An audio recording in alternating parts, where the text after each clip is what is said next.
On Milwaukee's Grand Avenue, once lined with arching elms and magnificent mansions, the city's famous beer baron, Captain Frederick Pabst, would begin construction of his palatial mansion in the summer of 1890. Architects George Ferry and Alfred Klass had spent months conceiving and delineating a residence that would not only meet the expectations of the discerning captain, but would also make the new firm of Ferry and Klass one of the leading firms in Wisconsin. Brick by brick, the Pabst Mansion took form, creating a building that is now familiar to hundreds of thousands around the world.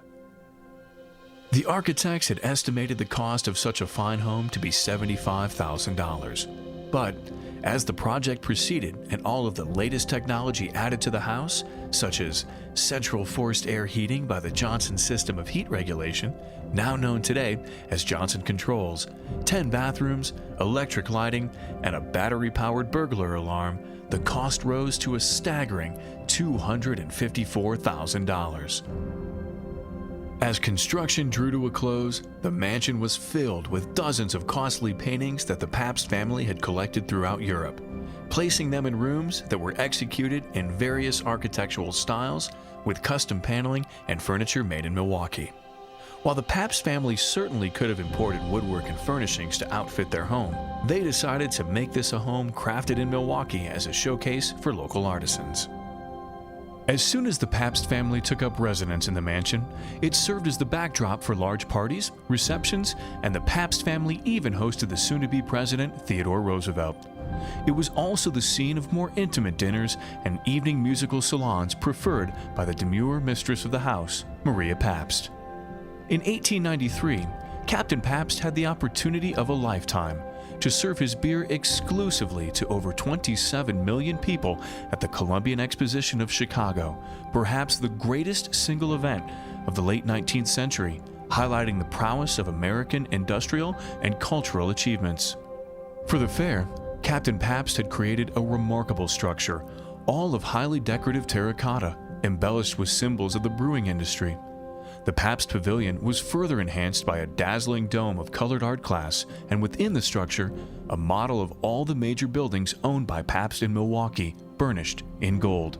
Pabst's even greater dominance at the fair was evidenced by the Pabst Brewing Company's achievement of securing the Supreme Gold Medal Award for the finest lager beer in the world, something that Pabst is still proud of and is emblazoned on every bottle of Pabst Blue Ribbon to this day.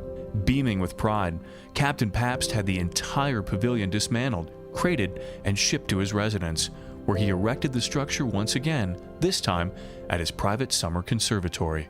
The glittering years of the Pabst Mansion as one of Milwaukee's Gilded Age showplaces was regrettably all too brief. The captain's declining health led to his death in 1904, and Mrs. Pabst died just 2 years later in 1906.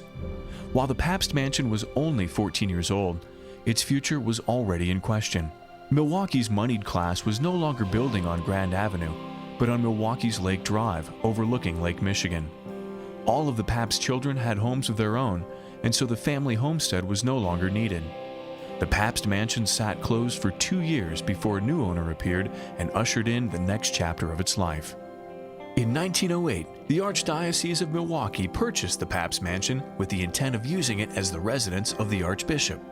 Over 6 decades, 5 archbishops, and dozens of Franciscan sisters came and went, making the Pabst Mansion the backdrop of their lives in a relatively unchanged mansion of Milwaukee's Victorian past.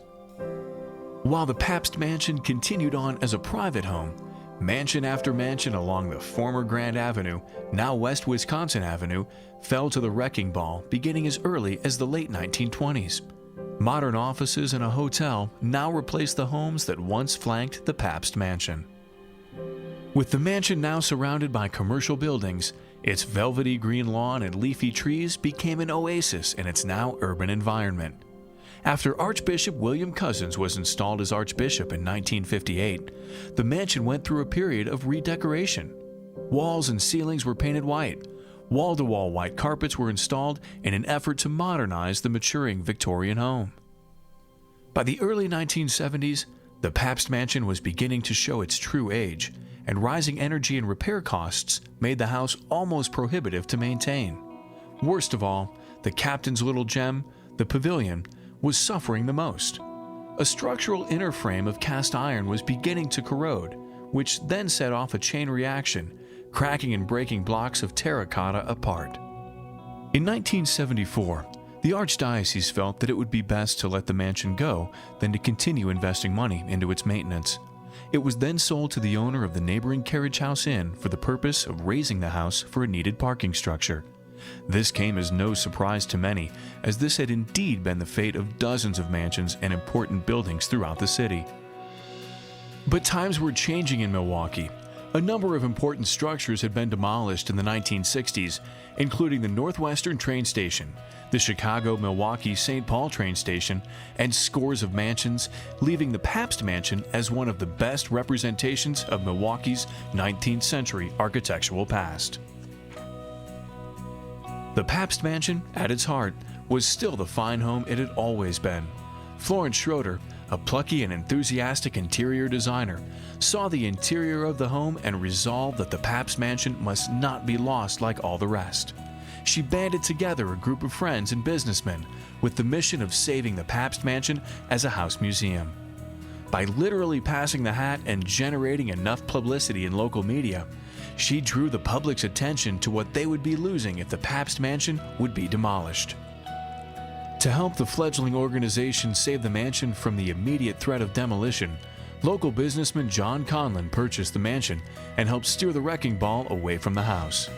In a compromise to find parking for the hotel's needs, the carriage house was sacrificed in order to save the Pabst Mansion itself.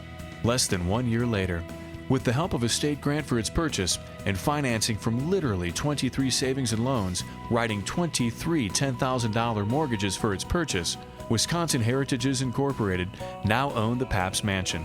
The battle for its preservation had finally been won.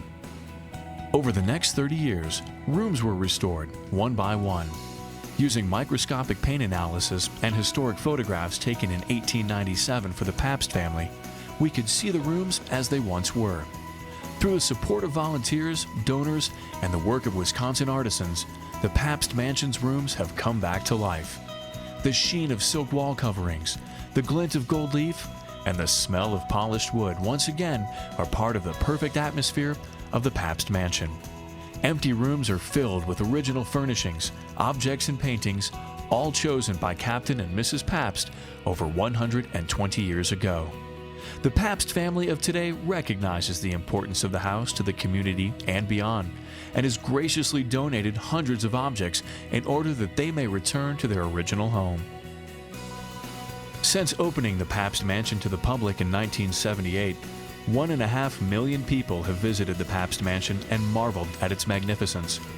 We are excited as we look towards the future, making the Pabst Mansion a true destination, expanding our offerings, and doing our part to showcase one of Milwaukee's great landmarks to the world. We hope that as we move forward, you will join us as we begin to write perhaps the greatest chapter yet in the Pabst Mansion's illustrious history.